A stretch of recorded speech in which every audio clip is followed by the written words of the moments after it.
নমস্কার, কেমন আছো সবাই?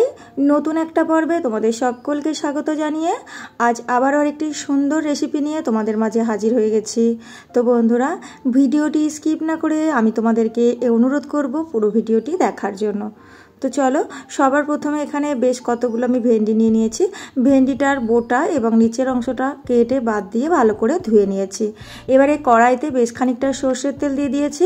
ওই তেলের মধ্যে ধুয়ে রাখা ভেন্ডিগুলোকে দিয়ে আমি ভালোভাবে ভেজে নেব। ভেন্ডি ভাজার সময় আমি কিন্তু এখানে কোনো রকমভাবে নুন ব্যবহার করব না। এতে করে কি হবে, আগে থাকতেই যদি আমি নুন ব্যবহার করি তাহলে ভেন্ডিটা গলে যাবে আর পিছলে টাইপের হয়ে যাবে। তার জন্য যাতে ভেন্ডিটা আমার শক্ত থাকে, তো তার জন্য আমি এখানে নুন ব্যবহার করব না। তো দেখো বন্ধুরা, ভালোভাবে লাল লাল করে ভেন্ডিটাকে ভেজে আমি তুলে নিয়েছি।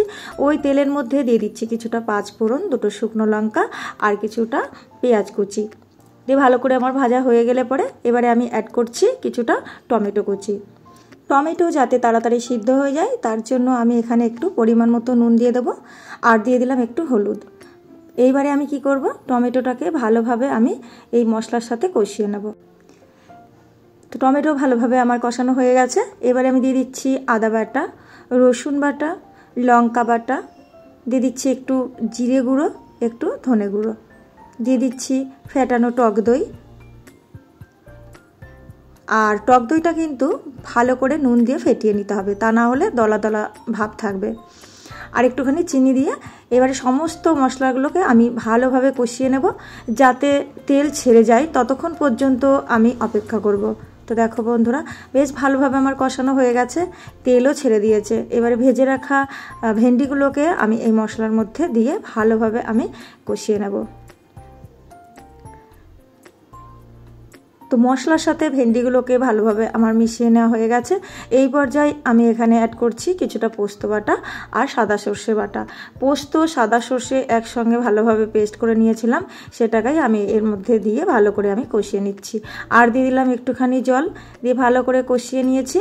তো বন্ধুরা, তোমরা চাইলে এখানে শুধু পোস্তও দিতে পারো এবং সাদা সর্ষেও দিতে পারো, তাতে কোনো অসুবিধা হবে না। এবারে আমি এখানে 4টে চিড়ে রাখা কাঁচা লঙ্কা দিয়ে একটু 10 মিনিটের জন্য একটা ঢাকনা দিয়ে ঢাকা চাপা দিয়ে দিলাম। 10 মিনিট পরে আমি ফিরে আসলাম। তো দেখো বন্ধুরা, রান্নাটা কিন্তু আমার ফাইনালি হয়ে গেছে। তো এই ভেন্ডির অপূর্ব দুর্দান্ত স্বাদের রেসিপিটা তোমরা একবার বাড়িতে ট্রাই করো, আমার মনে হয় তোমাদের ভালো লাগবে। এই রেসিপিটা তোমরা চাইলে রুটি কিংবা পরোটার সঙ্গে সার্ভ করতে পারো এবং গরম গরম ভাতের সঙ্গেও কিন্তু পরিবেশন করতে পারো। তো বন্ধুরা, আমার আজকের রান্নাটা যদি তোমাদের কাছে ভালো লেগে থাকে, চাইলে আমার চ্যানেলটিকে সাবস্ক্রাইব করে দিয়ে আমার পাশে থাকতে পারো, কেমন? আর যে সমস্ত বন্ধুরা আমার চ্যানেলটিকে এখনও সাবস্ক্রাইব করোনি, প্লিজ প্লিজ তোমরা আমার চ্যানেলটিকে সাবস্ক্রাইব করে দিয়ে আমার পাশে থেকো, কেমন? তো চলো বন্ধুরা, টাটা, তোমরা সবাই ভালো থেকো।